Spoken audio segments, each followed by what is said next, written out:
10, Elko County, Nevada. Friday night, 3 days after his weird experience on the I-80, Ernie Block couldn't sleep at all.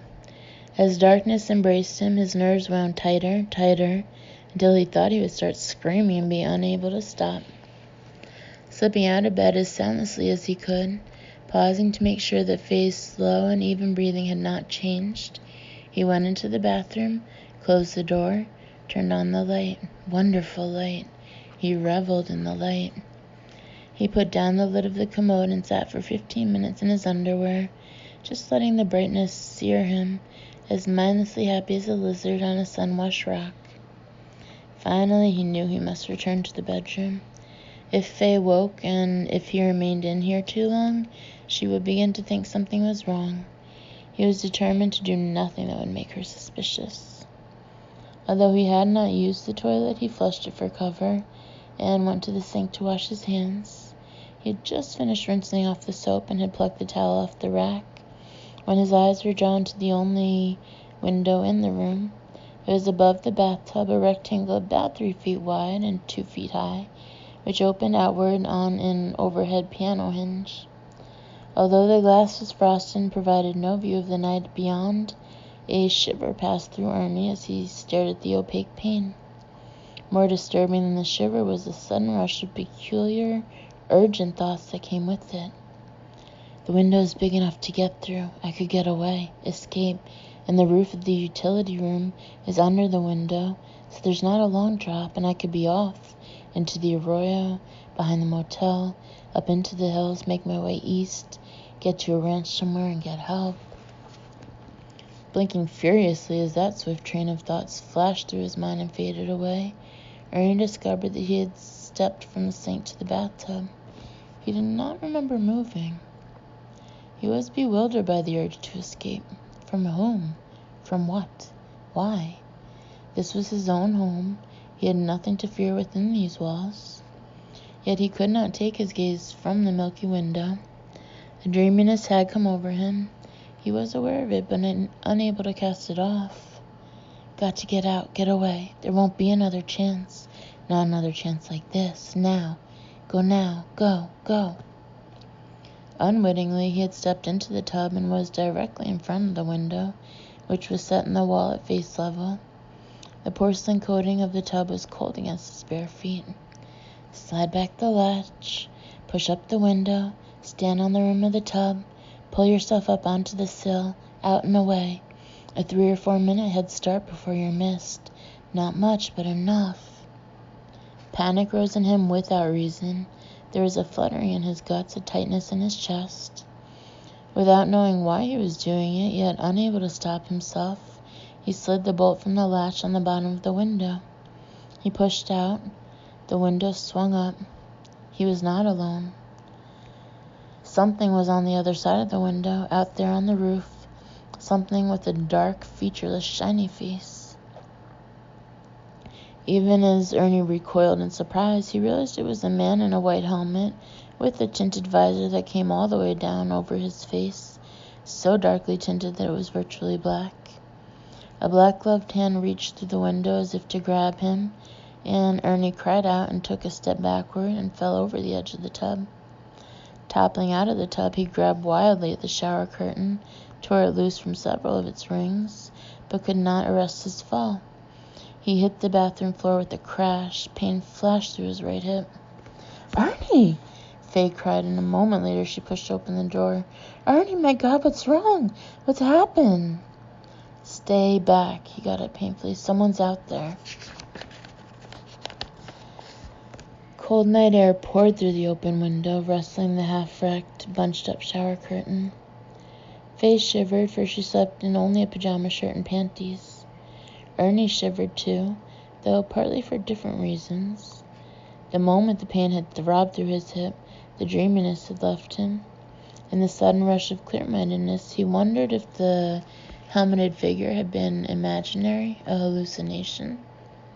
"On the roof?" Faye said. "At the window? Who?" "I don't know," Ernie said, rubbing his sore hip as he stepped back into the tub and peered out the window again. He saw no one this time. "What'd he look like?" Faye asked. I couldn't tell. He was in motorcycle gear, helmet, gloves, Ernie said, realizing how outlandish it sounded. He levered himself up on the windowsill far enough to lean out and look across the full length and breadth of the utility room's roof. Shadows were deep in places, but nowhere deep enough to hide a man.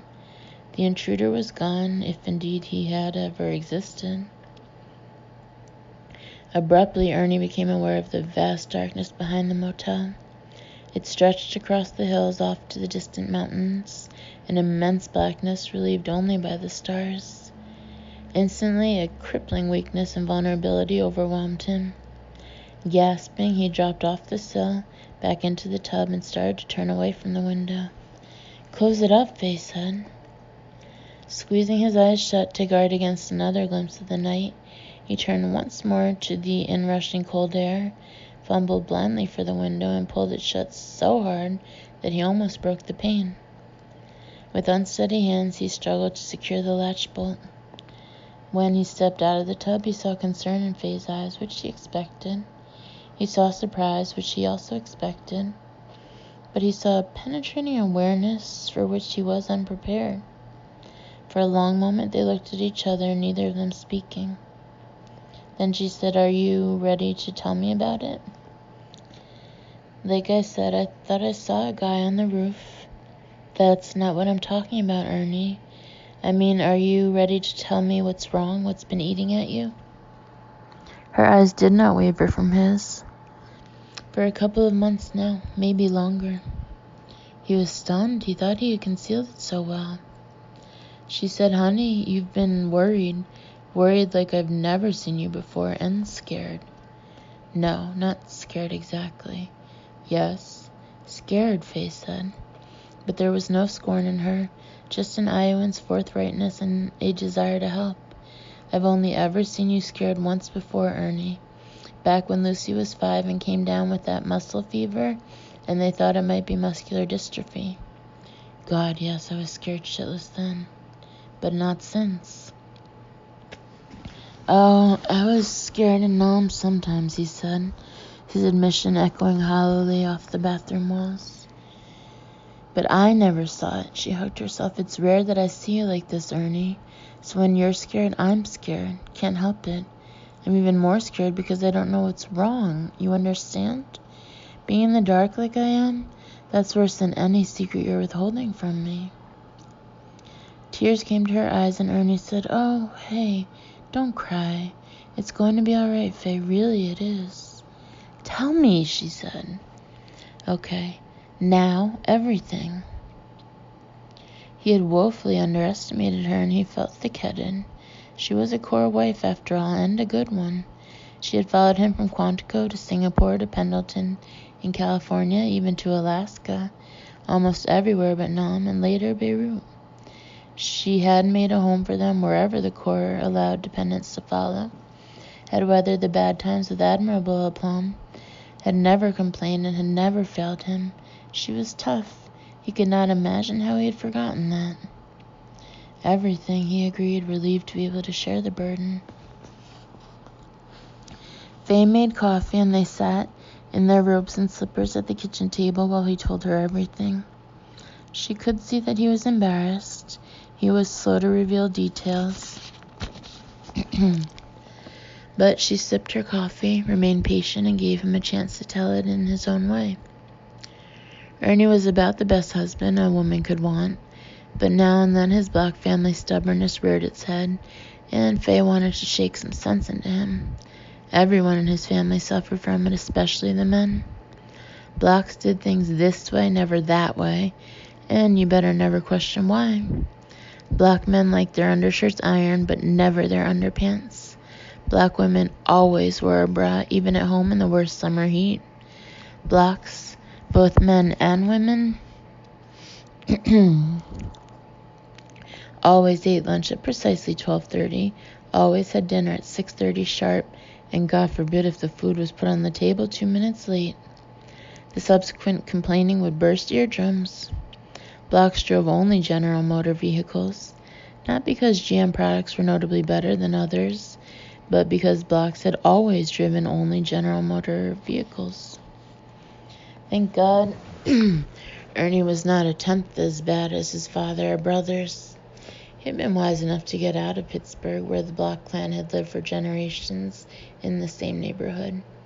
Out in the real world, away from the kingdom of the Blocks, Ernie had loosened up. In the Marine Corps, he could not expect every meal at precisely the time that Block tradition demanded, and soon after their marriage, Faye had made it clear that she would make a first-rate home for him, but would not be bound by senseless traditions. Ernie adapted, though not always easily, and now he was a black sheep among his people, guilty of such sins as driving a variety of vehicles not made by General Motors. Actually, the only area where the Block family stubbornness still had a hold on Ernie was in some man-woman matters. He believed that a husband had to protect his wife from a variety of unpleasantnesses that she was just too fragile to handle. He believed that a husband should never allow his wife to see him in a moment of weakness. Although their marriage had never been conducted according to those rules, Ernie did not always seem to realize they had abandoned the Block traditions more than a quarter of a century ago. For months she had been aware something was seriously wrong, but Ernie continued to stonewall it, straining to prove he was a happy retired Marine, blissfully launched on a second career in motels. She had watched an unknown fire consuming him from within, and her subtle and patient attempts to get him to open up had gone right over his head. During the past few weeks, ever since returning from Wisconsin after Thanksgiving, she had been increasingly aware of his reluctance, even inability to go out at night. He could not seem to make himself comfortable in a room where even one lamp was left unlit. Now, as they sat in the kitchen with cups of steaming coffee, the blinds tightly closed and all the lights on, Faye listened intently to Ernie, interrupting only when he seemed to need a word of encouragement to keep him going, and nothing he told her was more than she could cope with. Indeed, her spirits rose, for she was increasingly certain that she knew what was wrong with him and how he might be helped. He finished, his voice low and thin. So, is that the reward for all the years of hard work and careful financial planning? Premature senility? Now, when we can really start enjoying what we've earned, am I going to wind up with my brains all scrambled, drooling, pissing my pants, useless to myself and a burden on you?